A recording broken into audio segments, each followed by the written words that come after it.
Hello friends, welcome to Nisha cooking channel. ಇವತ್ತಿನ recipe ಬಂದುಬಿಟ್ಟು ಹೆಸರುಬೇಳೆ ಪಾಯಸ. ಹೆಸರುಬೇಳೆ ಪಾಯಸ ಅಂದರೆ ಯಾರಿಗೆ ತಾನೇ ಇಷ್ಟ ಇರಲ್ಲ, ಎಲ್ಲರಿಗೂ ತುಂಬ ಇಷ್ಟ ಆಗುತ್ತೆ. ಅದರಲ್ಲೂ ಇದು ಹೆಲ್ತಿ ರೆಸಿಪಿ. ಏಕೆ ಅಂತ ಹೇಳಿದ್ರೆ ಹೆಸರುಬೇಳೆ ಬಂದುಬಿಟ್ಟು ಪ್ರೋಟೀನ್ ಜಾಸ್ತಿ ಇರುತ್ತೆ. ನಂತರ ಬೆಲ್ಲ ಬಂದುಬಿಟ್ಟು ಐರನ್ ಕಂಟೆಂಟ್ ಜಾಸ್ತಿ ಇರೋದ್ರಿಂದ ಇದು ಹೆಲ್ತಿ ರೆಸಿಪಿ ಅಂತಲೇ ಹೇಳ್ಬೋದು.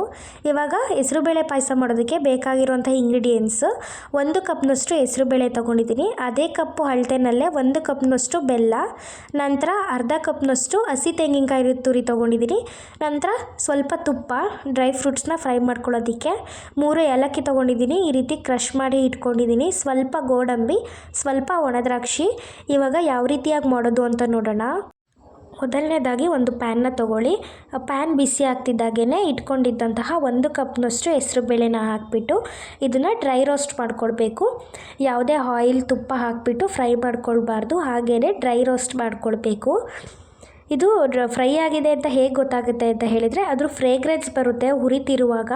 ನಂತರ ಕಲರ್ ಕೂಡ ಚೇಂಜ್ ಆಗುತ್ತೆ. ನೀವು ನೋಡ್ತಾ ಇರ್ಬೋದು, ಇದು ಸ್ವಲ್ಪ ಕಲರ್ ಚೇಂಜ್ ಆಗ್ತಾ ಇದೆ.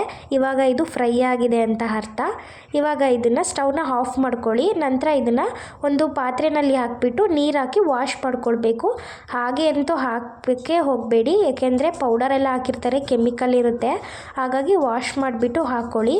ನಂತರ ಇದನ್ನು ಕುಕ್ಕರ್ಗೆ ಹಾಕಿಬಿಟ್ಟು 1 ಕಪ್ಪು ಹೆಸರು ಬೇಳೆಗೆ 2 ಕಪ್ನಷ್ಟು ನೀರನ್ನ ಹಾಕಬೇಕು. ಆವಾಗ ಪರ್ಫೆಕ್ಟಾಗಿ ಕುಕ್ ಆಗುತ್ತೆ.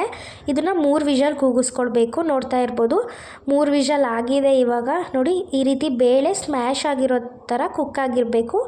ಆವಾಗ ತುಂಬ ಈಸಿ ಆಗುತ್ತೆ. ಸ್ಮ್ಯಾಶ್ ಮಾಡ್ಕೊಳ್ಳೋದು ಏನೂ ಇರೋದಿಲ್ಲ ಹೆಸರು ಬೇಳೆನ. ಈ ರೀತಿಯಾಗಿ ನೆಕ್ಸ್ಟು ಇವಾಗ ಒಂದು ಪಾತ್ರೆ ತೊಗೊಳ್ಳಿ. ಇವಾಗ ಒಂದು ಪಾತ್ರೆಗೆ 1 ಕಪ್ನಷ್ಟು ಬೆಲ್ಲ, ಅದಕ್ಕೆ 1 ಕಪ್ನಷ್ಟು ನೀರು ಹಾಕಬೇಕು. ಜಾಸ್ತಿ ನೀರು ಹಾಕಬಾರ್ದು. 1 ಕಪ್ ಬೆಲ್ಲಕ್ಕೆ 1 ಕಪ್ ನೀರು ಹಾಕಬೇಕು. ಜಸ್ಟ್ ಇದನ್ನು ಕರಗಿಸ್ಕೊಳ್ಬೇಕು ಅಷ್ಟೇ. ಇದು ಪಾಕ ಬರ್ಸ್ಕೊಳ್ಳೋ ಅಂಥದ್ದೇನೂ ಇರೋದಿಲ್ಲ. ಜಸ್ಟ್ ಇದು ಕರಗಬೇಕು ಅಷ್ಟೇ ಬೆಲ್ಲ. ನೋಡಿ, ಈ ಥರ ಬೆಲ್ಲ ಕರಗಿದ್ರೆ ಸಾಕು. ಇವಾಗ ನೆಕ್ಸ್ಟು ಒಂದು ಪಾತ್ರೆಗೆ ಬೇಯಿಸ್ಕೊಂಡಿದ್ದಂತಹ ಹೆಸರು ಬೇಳೆನ ಹಾಕಿಬಿಟ್ಟು ಈ ರೀತಿ ಬೆಲ್ಲನ ಕರಗಿಸ್ಕೊಂಡಿದ್ವಲ್ಲ, ಅದನ್ನು ಸ್ಟ್ರೈನರಿಂದ ಈ ರೀತಿಯಾಗಿ ಸೋಸ್ಕೊಳ್ಬೇಕು. ಕಸ ಏನೇ ಇದ್ರೂ ಈ ರೀತಿಯಾಗಿ ಬಂದುಬಿಡುತ್ತೆ, ಅದಕ್ಕೋಸ್ಕರ. ನಂತರ ಈ ರೀತಿಯಾಗಿ ಮಿಕ್ಸ್ ಮಾಡಿಬಿಟ್ಟು ಅದಕ್ಕೆ ಕ್ರಷ್ ಮಾಡಿ ಇಟ್ಕೊಂಡಿದ್ದಂತಹ ಏಲಕ್ಕಿನ ಹಾಕ್ತಾಯಿದ್ದೀನಿ.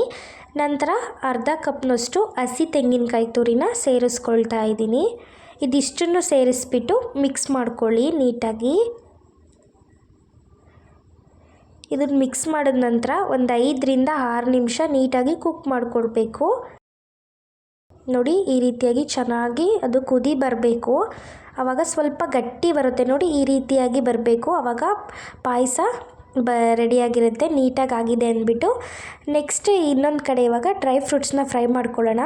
ನೆಕ್ಸ್ಟ್ ಒಂದು ಪ್ಯಾನ್ಗೆ ಸ್ವಲ್ಪ ತುಪ್ಪ, ನಂತರ ಇಟ್ಕೊಂಡಿದ್ದಂತಹ ಗೋಡಂಬಿ, ದ್ರಾಕ್ಷಿನ ಹಾಕಿಬಿಟ್ಟು ಸ್ವಲ್ಪ ಗೋಲ್ಡನ್ ಬ್ರೌನ್ ಬರೋವರೆಗೂ ಕೂಡ ಫ್ರೈ ಮಾಡ್ಕೊಳ್ಳಿ.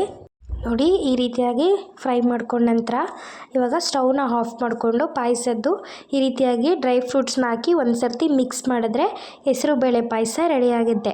ಓಕೆ ಫ್ರೆಂಡ್ಸ್, ಇನ್ನು ನನ್ನ ಚಾನಲ್ನ ಯಾರು ಸಬ್ಸ್ಕ್ರೈಬ್ ಮಾಡಿಲ್ಲ ಪ್ಲೀಸ್ ಸಬ್ಸ್ಕ್ರೈಬ್ ಆಗಿ, ಹಾಗೆ ಬೆಲ್ ಐಕಾನ್ನ ಕ್ಲಿಕ್ ಮಾಡಿ ಆಲ್ ಅಂತ ಸೆಲೆಕ್ಟ್ ಮಾಡ್ಕೊಳ್ಳಿ.